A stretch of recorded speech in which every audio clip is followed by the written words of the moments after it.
پیاری بچیوں، اللہ کریم کے آخری نبی محمد عربی صلی اللہ تعالی علیہ وآلہ وسلم نے ارشاد فرمایا، ان بے زبان جانوروں کے بارے میں اللہ پاک سے ڈرو۔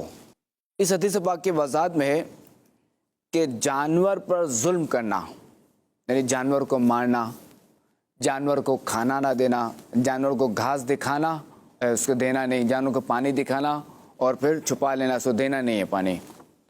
تو جانوروں پر ظلم کرنا انسان پر ظلم کرنے سے زیادہ خطرناک ہے۔ تو ہمارے آقا علیہ الصلوۃ والسلام نے کیا فرمایا کہ ان بے زبان جانوروں کے بارے میں اللہ پاک سے ڈرو، کیونکہ انسان جو ہے نا، جیسے آپ کا بھائی ہے، اگر آپ کو مارتا ہے تب کیا کرو گی؟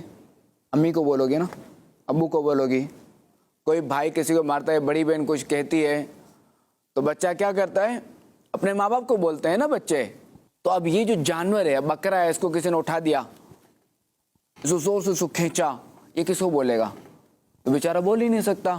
تو یہ اللہ تعالیٰ کی بارگاہ میں عرض کرتا ہے کہ اللہ کے علاوہ اور کسی کو نہیں بول سکتا۔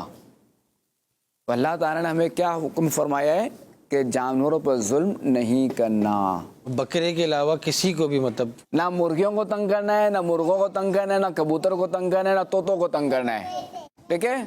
کسی بھی جانور کو تنگ نہیں کرنا۔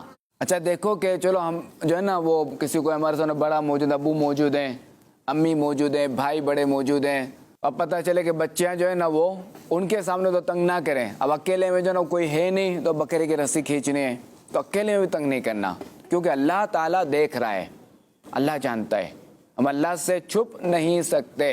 ٹھیک ہے بچوں؟ اور یہ بھی یاد رہے کہ جانور کو تنگ کرنا، جانور پر ظلم کرنا، یہ انسان پر ظلم کرنے سے زیادہ برا ہے۔